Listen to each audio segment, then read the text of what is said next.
a roguishness, as if the character that expressed itself in his first language was less thoroughly moralised than the public figure and even the family man.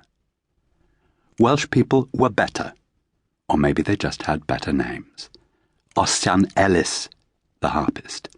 Caradoc Evans, the writer. William Matthias, the composer. Clough Williams Ellis, the architect of Portmeirion. Cuffin Williams, the painter, rhymes with puffin.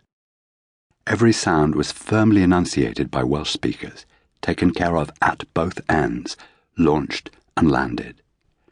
Welsh tongues held on to every part of the word, even in the case of a straightforward place name like Bangor, separating the syllables, but somehow leaving the G on both sides of the chasm, rolling the final R. Bangor. Welsh speakers didn't positively give it two stressed syllables. They just couldn't bear to cheat either part of the emphasis that was its birthright. It was as if the natives, unable to defeat the Seisnake invader on his own appropriated turf, him with his second homes and his gleaming Range Rovers, became interior emigrants, finding a refuge in the living rock of the language, and clung to every craggy inch. Even when speaking English, Welsh speakers pronounce words lingeringly. Dad remembered a preacher from his youth whose version of the word phenomenon was like a four-gun salute. A cow in a field, he said, is not a phenomenon, and nor is the moon in the sky, but when the cow jumps over the moon, that is a phenomenon. In retirement, Dad could seem vague, because his attention tended to be de-centered. His hearing was very acute, and even his vision, despite alleged macular degeneration, could be disconcertingly sharp, picking out window cleaners at work on the far side of Gray's Inn Square when he wasn't near the window himself. He might comment on something on the radio that no one else was listening to, which could give an impression of disconnection. A couple of years earlier, when he'd been mildly feverish with a kidney infection, I'd slept in his room for a couple of nights so as to help with the management of the pee bottle in the long watches of the night. Once I was drifting off to sleep, with the World Service dimly on the radio in the background. The program was about mountain climbing. I was woken by his voice softly calling out to me, "Adam?"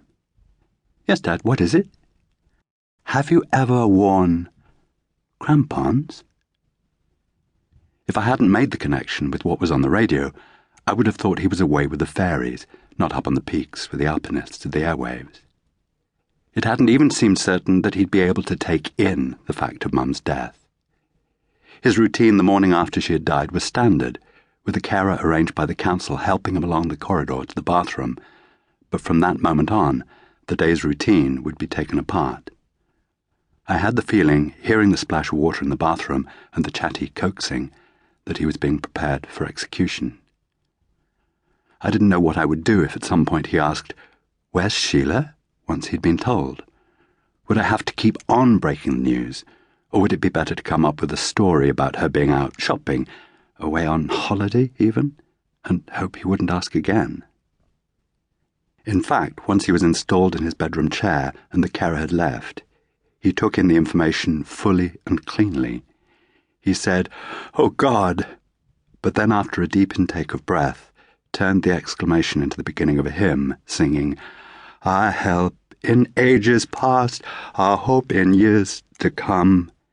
He wept, and I held his hand. He never lost sight of the fact of her death, never deluded himself. When weeks later I apologized for the fact that he'd been given no warning, he seemed surprised, as if it was the most natural thing in the world for his wife of 50 years to slip away without a word. Sheila had said that she didn't want him to know what was happening. I'd just finished telling her that her dying belonged to her and that she shouldn't consider anyone else's wishes, so I could hardly overrule this decision even though I disagreed with it. She said that she could cope with everything except the thought of his life without her, and so we kept him in the dark. They'd stopped sharing a bed when he came home after his stay in hospital with the kidney infection, and his lack of mobility meant that they wouldn't run into each other. They would each call out, "Good morning, darling," when the carer was helping him along the corridor to the bathroom.